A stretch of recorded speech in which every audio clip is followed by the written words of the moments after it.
سلام دوستان، به کانال آوای زندگی خوش آمدین.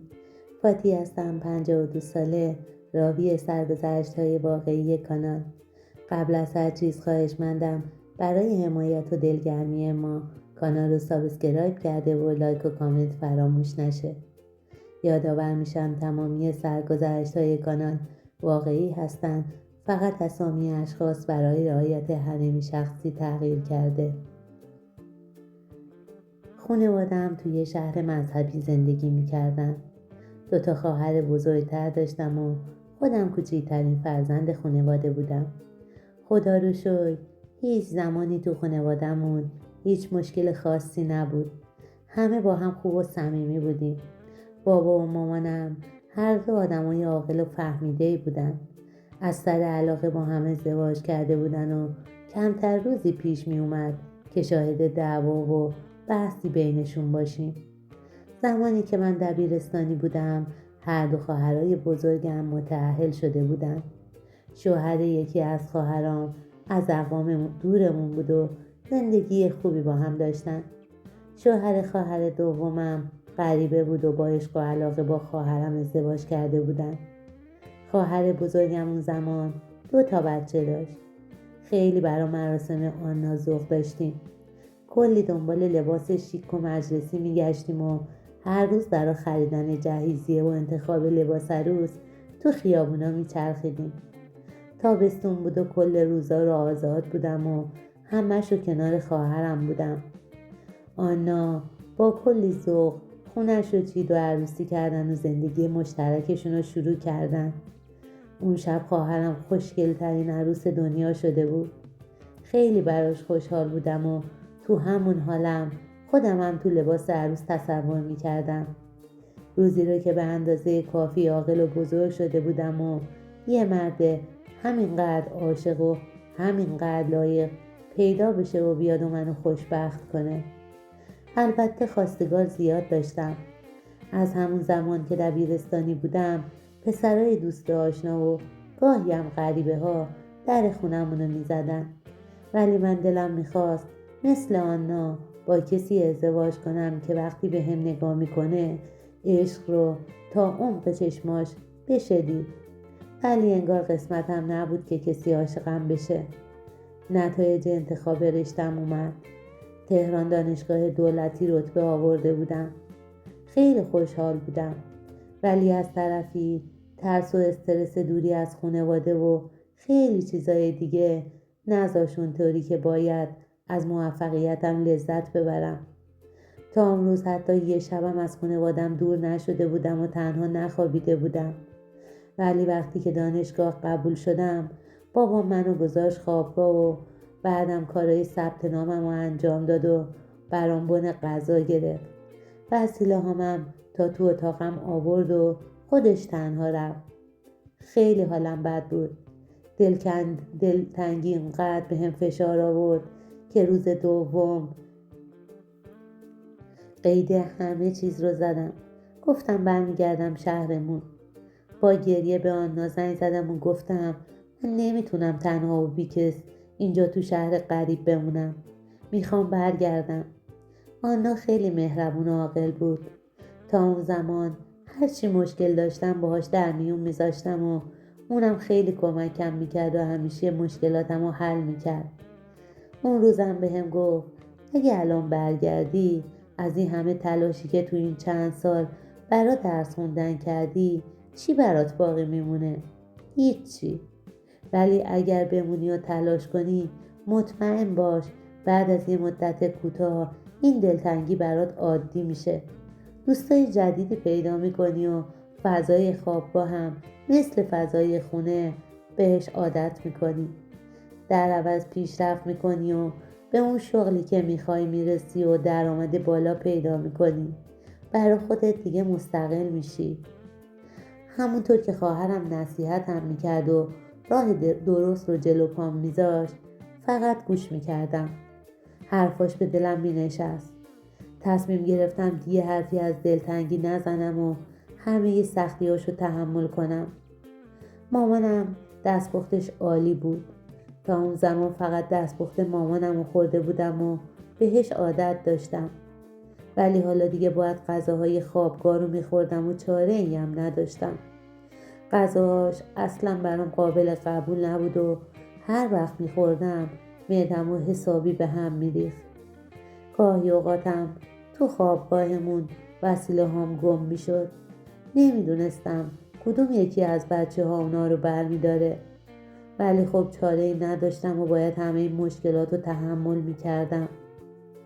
بالاخره چند ماهی که گذشت تابستون شد. من به شهرمون برگشتم. وقتی برگشتم از دیدن خانواده‌ام خیلی خوشحال شده بودم و یه جون تازه گرفته بودم. بعدم با یه جون تازه و انرژی فوق‌العاده برای ترم دومم به تهران برگشتم. همون روزا بود که تو راه برگشته به خونه یه خانم جلومو گرفت و ازم خواست شمارمو بدم که بیان خواستگاریم. بهش گفتم خانوادم شهرستان زندگی میکنن و من اینجا دانشجوام، ولی انگار اصلا براش اهمیتی نداشت، چون فقط میگفت شمارتو بده یه بار بیایم با خانوادت صحبت کنیم که برادرمو ببینید، اگر نخواستین رد کنین. منم ناچار شدم و شمارمو دادم. بعدم خداحافظی کردیم و به خوابگاه برگشتم. همون شب اون خانم بهم زنگ زد و گفت فعلا بیا یه قرار آشنایی بذاریم. اگرم راحت نیستی که با برادرم تنها باشی، خودمم باهاش میام که معذب نباشی. من هرچی گفتم ما شهرستان زندگی میکنیم و شما تهران، الانم خیلی به سختی از خانوادم جدا شدم و دوریشونو به سختی تحمل میکنم، فایده ای نداشت. فقط رو حرف خودش پافشاری میکرد. ناچار قبول کردم و 2 ساعتی از خوابگاه زدم بیرون. قبلشم به آنا خبر دادم. بعد به آدرسی که داده بود رفتم. وقتی رسیدم اون خانم با برادرش اونجا منتظرم بودن. تا چشمم به پسر افتاد یه کمی دلم نرم شد. پسر خوشتیپ و جذابی بود که خیلی از دخترها آرزوی آشناییشو داشتن. مهرش به دلم افتاد. یه جورایی قبولش کردم. حالا دیگه بعد از راضی شدن دل خودم نوبت راضی کردن خانوادم بود. با کلی سختی و التماس تونستم خانوادم رو راضی کنم. بهشون گفتم که مرد رویاهامو پیدا کردم و نمیخوام هیچ مدل از دستش بدم. خانوادم هم که دیدن تا این اندازه دوستش دارم و بهش علاقه‌مند شدم، حرفی نزدن و رضایت دادن. چند وقتی طول کشید و مراسماتمون انجام شد. بعدم با هم ازدواج کردیم و رفتیم تهران زندگی مشترکمون رو شروع کردیم. شهرستان ما با تهران خیلی دور بود. به خاطر همین مجبور بودم که دیر به دیر به شهرستانمون بیام و باید خیلی دیر خانوادم رو میدیدم. چون شوهرم دیر منو به شهرستان میبرد خیلی دلتنگشون میشدم. بعضی وقتا دلتنگی عمونم رو میبرید و گاهی اوقات به سرم میزد خودم تنهایی بلیط بگیرم و برم شهرستان و خانوادم رو ببینم و برگردم. یه مدت که گذشت دیگه این رفت و آمدهای تنهایی هم فایده‌ای نداشت. مخصوصا وقتی که باردار شدم دیگه اجازه نداشتم تنهایی یا با اتوبوس یا هواپیما برم شهرستان. مجبور بودم چند ماهی دلتنگی خانوادم رو تحمل کنم. اون زمان طبقه بالای پدر شوهر و مادر شوهرم زندگی میکردم. اونام تو هر موضوع و مشکلی که داشتیم دخالت میکردن و نظر میدادن. حتی اجازه نداشتیم یه شب دوتایی با هم بیرون بریم و یه غذایی بخوریم، یا حتی یه سفر دوتایی نمیتونستیم با هم بریم.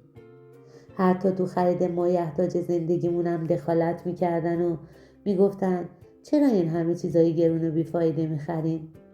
منم چون باردار بودم اگه وقتی چیزی دلم میخواست یا هوس چیزی میکردم باید دور از چشمشون خرید میکردیم. باید طوری از در حیاط تا تو ساختمونمون میبردیم که کسی تو حیاط نباشه و چیزایی که خریدیم رو نبینه. سختی زندگی مشترک با خانواده شوهرم زیاد بود، تا حدی که اگرم وقتی میخواستیم با کسی درد و دل کنیم و حرفی بزنیم که شاید راه چاره جلو پامون بذارن، خودم از بازو کردنشون خجالت میکشیدم، چون واقعا بعضی کارا و ایراداشون خیلی پیش پا افتاده و بچگانه بود. بالاخره اون 9 ماه سخت و دردآور تموم شد و دخترم به دنیا اومد.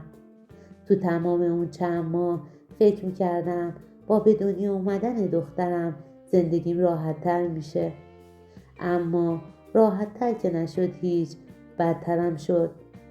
هر ثانیه تو تربیت دخترم دخالت میکردن و پیش من و شوهرم اختلاف میانداختن. زندگیم یه جورایی جهنم شده بود.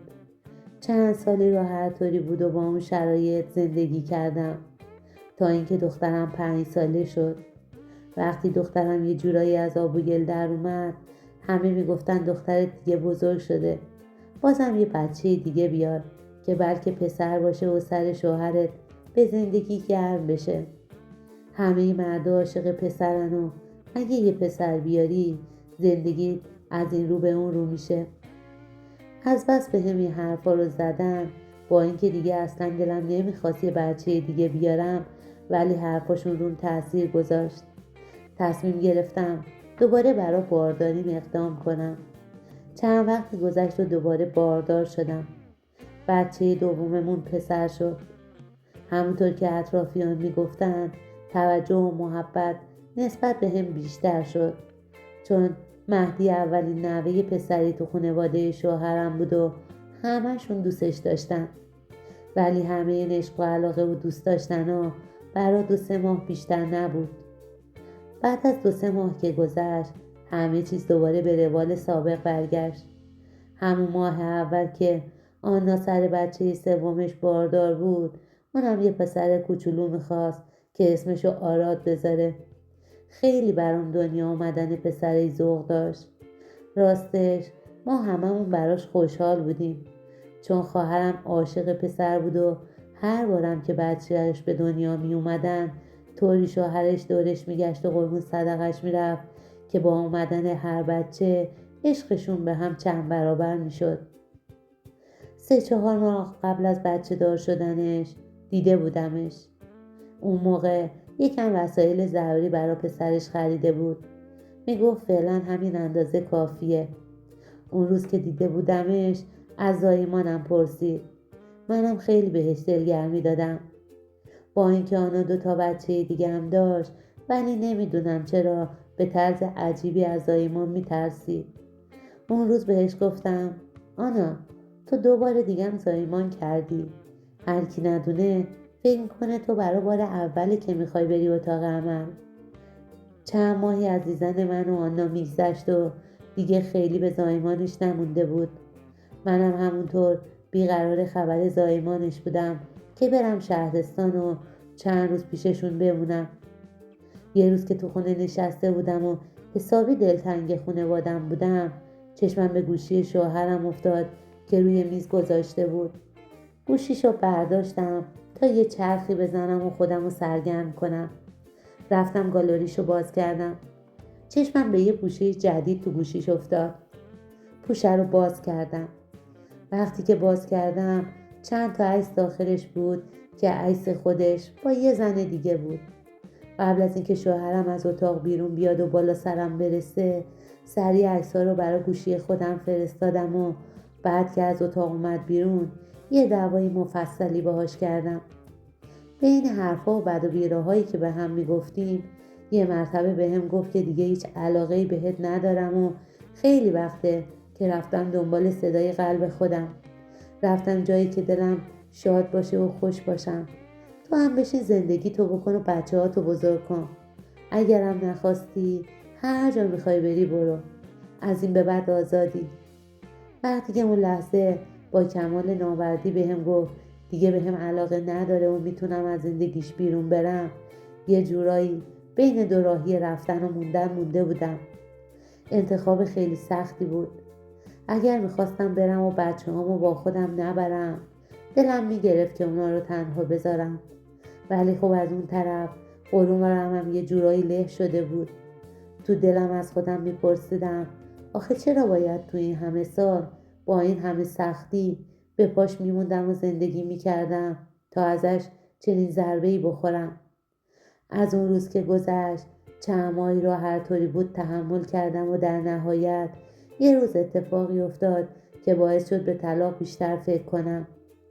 اون زن بی‌حیا وقتی متوجه شده بود که من از رابطش با شوهرم با خبرم دیگه هر روز به هم زنگ میزد و تهدیدم میکرد که بالاخره یه روز تو کوچه و خیابون تنها گیرم میاره و تو صورتم اسید میپاچه و بیچارم میکنه. میگفت اگه نمیخوای این اتفاق برات بیفته خیلی زود تصمیمتو بگیر و پاتو از زندگی و عشق و عاشقی ما بیرون بکش. نمیدونم والا، هرچی فکر میکردم انگاری دنیا برعکس شده بود. به جای اینکه من اونو تهدید کنم از زندگیم بیرون بندازم اون منو تهدید میکرد. اون زمان خانواده شوهرم که تو تمام اون سالها تو همه چیز حتی کوچکترین و پیش پا افتاده ترین چیزای زندگیم دخالت میکردن و برامون نسخه میپیچیدن، حالا همشون بیزبون شده بودن و حرفی نمیزدن. تو اون زمان و تو اوج فلاکت زندگی من آنا زایمان کرد. مدام به هم زنگ میزد که برم و پیشش باشم. به هم میگفت مگه تو تمام این مدت روز شماری نمی کردی که این 9 ماه تموم بشه و بیایی چند وقتی با هم باشیم و همو ببینیم؟ ولی خب من که نمیتونستم واقعیت رو بهش بگم، چون درست تو همون روزا بود که من از شوهرم کتک بدی خورده بودم و صورت و بدنم سیاه شده بود. اونقدر بدنم سیاه و کبود بود که روی رفتن به شهرستان رو نداشتم. زیر چشمم حسابی کبود شده بود که حتی وقتی خواهرم میخواست با هم تماس تصویری بگیره که خودش و پسرش رو ببینم روشو نداشتم. درگیر مشکلاتم بودم. هر روز به هیچ زنگ میزدم تا حال خودش و پسرش رو بپرسم. چند روزی که از زایمان خواهرم گذشت و دیگه روز هفتم همومش بود، اون روز صبحش مامانم زنگ زد که آنا حالش خیلی بد شده و هر طوری میتونی خودتو سریع برسون. هرچی به شوهرم گفتم راضی نشد که منو بچه ها رو ببره. منم مجبور شدم رفتم بلیط گرفتم برای 2 روز بعدم سریع اومدم خونه و چمدونم رو پیچیدم. یکم پول و طلا داشتم که اونا رو هم برداشتم. بعدم به مادر شوهرم گفتم چون دخترم میره مدرسه نمیتونم با خودم ببرمش، چند روزی ازش مراقبت کنید تا برگردم. بعدم سریع رفتم سوار اتوبوس شدم و رفتم شهرستان. چند ساعتی رو که توی راه بودم به هر چی بگید فکر کردم. استرس کل وجودم رو گرفته بود تا اینکه بالاخره بعد از ساعتها رسیدم. اما چه رسیدنی! وقتی رسیدم خیلی دیر شده بود. خواهر عزیزم نیمه ای از وجودم پر کشیده بود و من حتی نتونسته بودم برای آخرین بار بغلش کنم و صورت ماهش رو ببوسم، یا حتی اون چشمای قشنگش منو ببینه که بالاخره به عیادتش اومدم.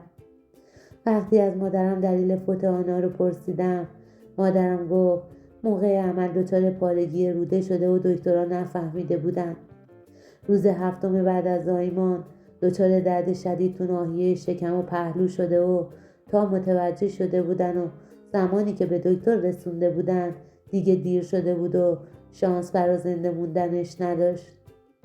دکتر گفته بود کل شکمش دچار عفونت شده و مجبور شده بودن که عملش کنن، ولی چون خواهرم تازه سزارین شده بود و خون زیادی از دست داده بود نتونست طاقت بیاره و ما خواهر خوشگلم رو از دست دادیم. بعد از رفتن خواهرم تا 40مش نتونستم به تهران برگردم.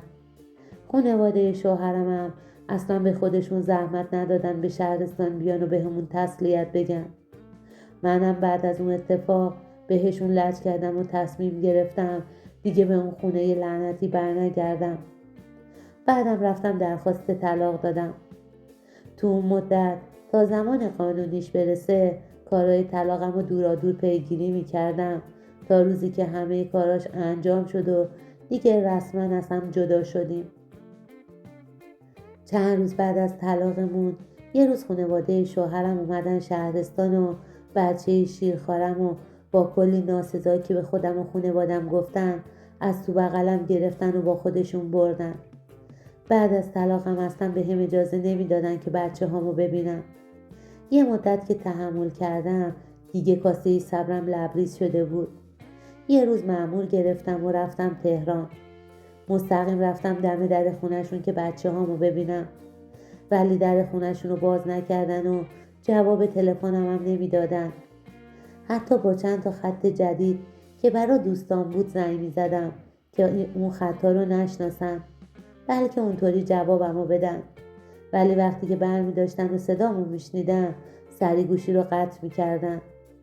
چند بار این کار رو تکرار کردم و با مأمور رفتم که شاید بدونم برای یه بارم شده بچه هامو ببینم. بعد جوری دلم براشون پر میکشید، ولی خب هیچ فایده ای نداشت. خلاصه چند روزی گذشت. دیگه چون چاره ای نداشتم مجبور بودم تحمل کنم. اقوام و فامیلمونم مرتب به خودم و خانوادم پیشنهاد میدادن که من با شوهر خواهرم ازدواج کنم و برم و از بچه هاش مراقبت کنم، چون واقعا یه مرد به تنهایی نمیتونست از چند تا بچه، اونم بچه نوزاد شیرخواره، مواظبت کنه. من که دیگه یه جورایی تکلیفم معلوم بود و طلاقم هم گرفته بودم، پیش خودم میگفتم خب خواهرم از دنیا رفت و دیگه نمیتونه از بچه هاش مراقبت کنه، ولی بچه های من چی؟ کی میخواد از بچه های من مواظبت کنه؟ این فکرها مثل خوره به جونم افتاده بود. هیچ کاری از دستم بر نمی اومد که انجام بدم، تا اینکه 3-4 ماهی که از طلاقمون گذشت یه روز برام خبر اومد که شوهرم ازدواج کرده و سر بچه هم نامادری آورده. وقتی این خبر رو شنیدم خیلی برام سخت بود. یه جورایی آتیش به جونم افتاده بود. آخه یه نامادری چطوری میخواد از طفلک‌های معصوم من مواظبت کنه؟ یعنی مراقبشون بود سرما نخورن؟ غذای خوب بهشون میداد گرسنه نمونن یا نه؟ آخه پسر طفلکم هنوز خیلی کوچیکه و خیلی به مواظبت احتیاج داره. همینطور روز و شب این سوالات تو مغزم رژه میرفت، تا اینکه یه مدت که گذشت از لج خودم و سرنوشتم تصمیم گرفتم با شوهر خواهرم ازدواج کنم و برم برا بچه های خواهرم مادری کنم. میخواستم برم و اونا رو حداقل بزرگ کنم. روز عقدمون شوهرم بهم گفت به هیچ چی فکر نکن، فقط از زندگیت لذت ببر. منم برای اولین بار بی خیال شوهر و بچه هم شدم و اون روز حس کردم صاحب یه خانواده و یه شوهر و بچه های جدید شدم و دیگه میخوام خوشبخت بشم. از اون روز تا حالا هیچ کاری نکرده که حتی منو ناراحت کرده باشه. همونطور که روز اول عقدمون قول داده بود انقدر بهم خوبی میکنه و پشت و پناه همه که منم دارم فقط از زندگیم لذت میبرم. همه قصه هامم یه جورایی از بین رفته. پسر خواهرمو به جای پسر خودم قبولش کردم و براش مادری میکنم. الان چند سالیه که از عقدمون میگذره. خدا رو شکر از زندگیم راضیم. دخترم هم هر از گاهی میرم تهران جلوی مدرسه شونو میبینمش. ولی پسرمو از روزی که اومدن و از تو بغلم جدا کردن و بردن دیگه ندیدم. جیگرم براش آتیش میگیره. از زندگیمو از سرنوشتم گله دارم. چرا منو از بچه هم دور کرد و داغ دیدنشونو به دلم گذاشت؟ ولی با این حال همچنان دارم به زندگیم ادامه میدم.